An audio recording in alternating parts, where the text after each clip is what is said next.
Chandrababu Naidu విమర్శించడంలో YCP నాయకులు ఏం question చేస్తూ ఉన్నారంటే సార్, ముఖ్యంగా తెలుగుదేశం పార్టీ గతంలో ఏం చేసింది, ఏం చేయలేదు కాబట్టి 23కి పరిమితం చేశారనే ఆరోపణలు చేయడంతో పాటుగా చంద్రబాబు నాయుడిని స్పెసిఫిక్గా ఆయన వయసును కౌంటర్ చేస్తూ ఉన్నారు సార్.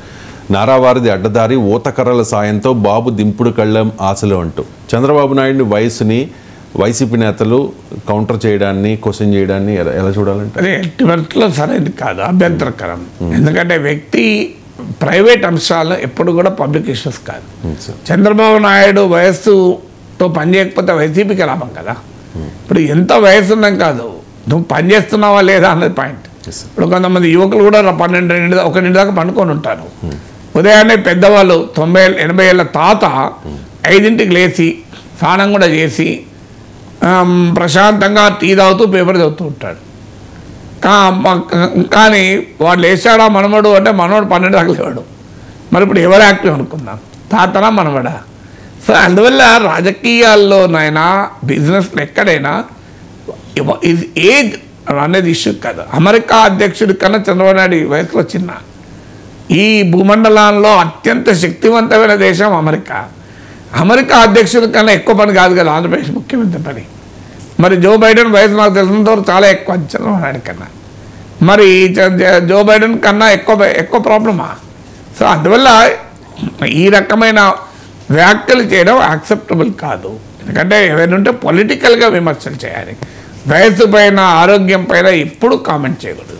అందువల్ల రేపు ఎవరికైనా వృద్ధాప్యం వస్తే జగన్కి రాదా? ఎవరికైనా పవన్కి రాదా? వృద్ధాప్యం అనేది నేచురల్ ఫినామినా.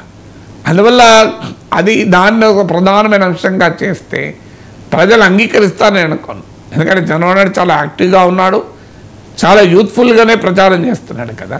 అందువల్ల పొలిటికల్ అంశాలతో మాట్లాడవచ్చు. అయితే చంద్రబాబు నాయుడు విషయంలో జగన్కు, వైసీపీకి ఉన్న ఒక అడ్వాంటేజ్ కూడా చెప్పాలి.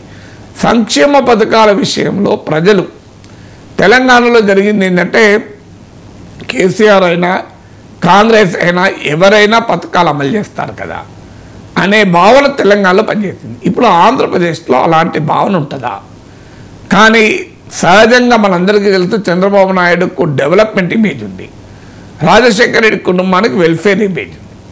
సో అందువల్ల రాజశేఖర రెడ్డి కుటుంబం, ముఖ్యంగా జగన్మోహన్ రెడ్డికైనా వెల్ఫేర్ అనేది పథకాలు అమలు చేస్తారన్న ఇమేజ్ ఎక్కువ. చంద్రబాబు నాయుడు ఎన్ని వెల్ఫేర్ పథకాలు అంటే ఆయన 2004 ఓటమి తర్వాత తెలుసుకున్నప్పటికీ కూడా స్టిల్ ఎక్కడో ఒక చోట ఆ క్రెడిబిలిటీ క్రైసిస్ అనేది చంద్రబాబు నాయుడు ఎదుర్కొంటాడు. ఎందుకంటే ఆయన గతంలో 2004కు ముందు ఆయన ముఖ్యమంత్రిగా ఉన్న సమయంలో అనుసరించినటువంటి ఆర్థిక విధానాల ప్రభావం ఇప్పటికీ పోలే. అందువల్ల చంద్రబాబు నాయుడుకైనా ఛాలెంజ్ ఏంటి అంటే సంక్షేమ పథకాలు టీడీపీ అయినా అమలు చేస్తుంది అన్న కాన్ఫిడెన్స్ కనుక ప్రజల్లో క్రియేట్ చేయగలిగితే అది జగన్కి అతిపెద్ద సవాల్ అవుతుంది. ఎందుకంటే జగన్కున్న ఏకైక అడ్వాంటేజ్ సంక్షేమ పథకాలే. ఇక మిగతా విషయంలో డెవలప్మెంట్ ఇలాంటి విషయాల్లో జగన్కు వ్యతిరేకత ఉంది. అందువల్ల ఆ సంక్షేమ పథకాలు టీడీపీ అయినా అమలు చేస్తుంది అనే నమ్మకం కనుక టీడీపీ కల్పించగలిగితే వైసీపీకి అది పెద్ద సవాల్గా మారుతుంది. అది లేనప్పుడే జగన్కి అడ్వాంటేజ్ అవుతుంది. Right sir.